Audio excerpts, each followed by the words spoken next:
ابو هريره رضی الله تعالی عنه وارضاه مبارک یو قول له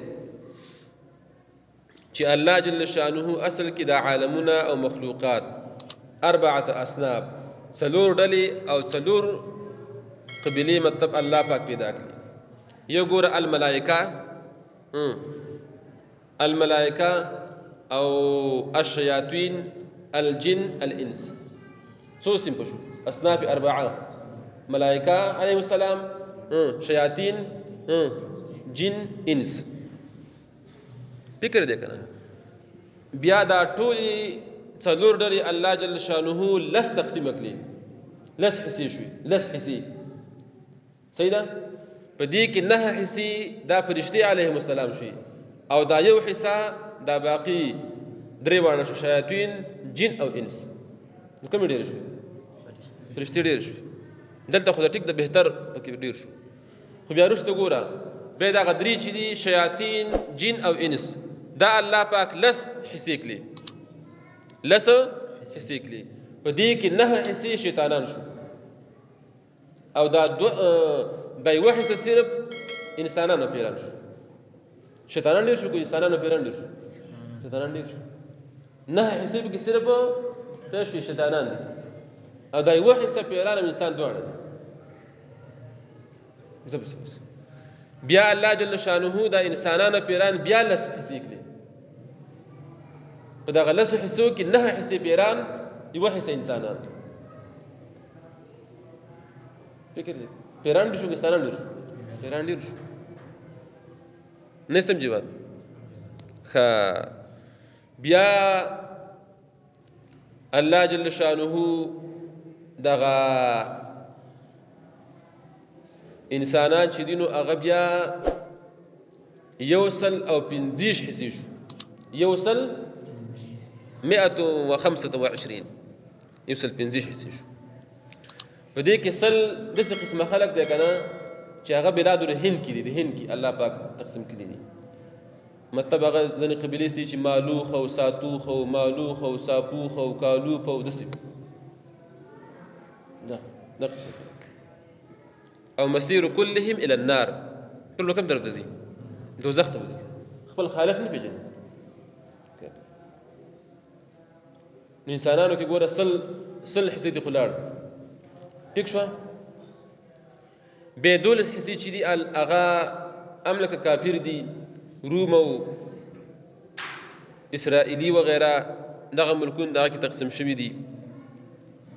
اغم مسير كلهم الى النار اغم دوزخ ته وځي مسير كلهم الى النار هغه به دوزخ ته نو څو حصې ته لاړې 112 ته لاړې 113 پاتې شو بیغه دولس حساب کې نوري دی هغه دولس حساب چې دی هغه کستا سپیګری نومونه موري خاقان او پېښوي لکه چین او د علاقو تقسیم شوی دي خاقان او مطلب دا چې خلک دی هغه به د الله شانه خدای دغه نه مني بهر کې پیغام دوزخیان دي انسانان خو څه دي دوزخیان دي نو څو شو اکسل یو سلسلیرش حصے انسانان دوزخیان یو حصہ پات شو اهل توحید اهل توحید یعنی مطلب دا چې توحید داوا خو کوي توحید داوا خو نو هغه به الله جل شانه چې دینو درویا فرقه کوي درویا فرقه کوي بعضی ملایان کو تکان دا وي وې دا دوه ګمراه فرقې چې دي لکه وهابیت او پنځپیریت او ریوندیت پېښوي لکه مطلب جبریت او نجدیت شیعاګان وغیرہ وې دا په کافرانو کې راغلي دا په چې کوم مؤمنان موحدین دي اکه دا نشته مثلا په نشوي لکه جبریه او قدریه او شیعاګان دا مسلمانانو کې نشته دا په کافرو کې دي دا خبره خطا ده اخو ټول دوزخ ته لاړ خو دا یو حصہ انسانان چې هغه اهل توحید دي هغه بیا درویا فرقې دي درویا فرقې دي الاثنان والسبعون في النار دوی به کوم درته دي ورته دي او واحده منها فرقه ناجيه نروح البيان وي فيش الواحد منها یو پکې دا هغه فرقه ناجيه خلاصیدون کی وي وهم اهل السنه والجماعه چې هغه اهل السنت والجماعه دي نو ګوره دا حقه فرقه پکې څونه کمه شوه ته سر نصاب راونیسه په اعتبار د افرادو سره د حق خلک ډېر شو که د باطل او ګمراهان ډېر شو فکر دې کنه او بیا روح البيان تحقیق روح البيان کله کا په دې ځای کې او بیا حدیث شریف راوړی ترمذی وغیرہ د ابن ماجه حدیث راوړی دی چې ابن ماجه هغه حدیث راوړی په باب الفتن کې پېښوي چې مبارک فرمایي ان بني اسرائيل تفرقت على 72 فرقه بني اسرائيل تقسیم شو په دوه فرقو باندې سیدا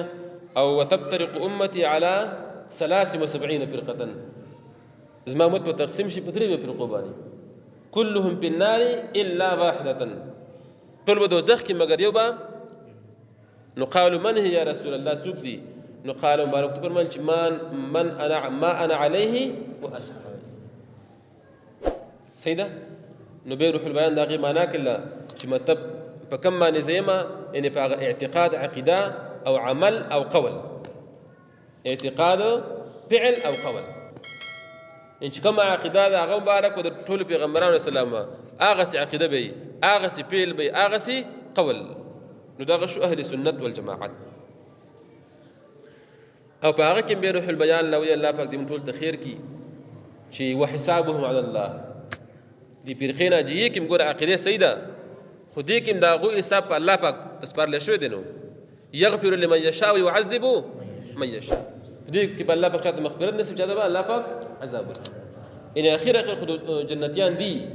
پېښ خو دې کې مطلب دا چې څوک بلا حساب بلا عذاب داخل شي راته او څوک مطلب رسل عذاب داخل شي الله دې مسدي لکه هغه به کې خېلینو په اهل سنت جماعت کې څوک فاسقان دي څوک فاجران دي لکه عقیده به کسي ګره بخري دغه دا څه ته ویل کېږي حرام بخوري سود بکي فاسقان کې شته کنه شته لکه مطلب څوک به عالمان څوک غیر عالمان په عالمان کې څوک مطلب دغه دا څوک په دنیا پرس علماء څوک اخرت علماء فکر دې کنه خو هغه خریب کې چې دینو به هغه ډېر د عارفینو ده د اولیاءو نه به ډېر کم کوزي کنه وسره پېښوي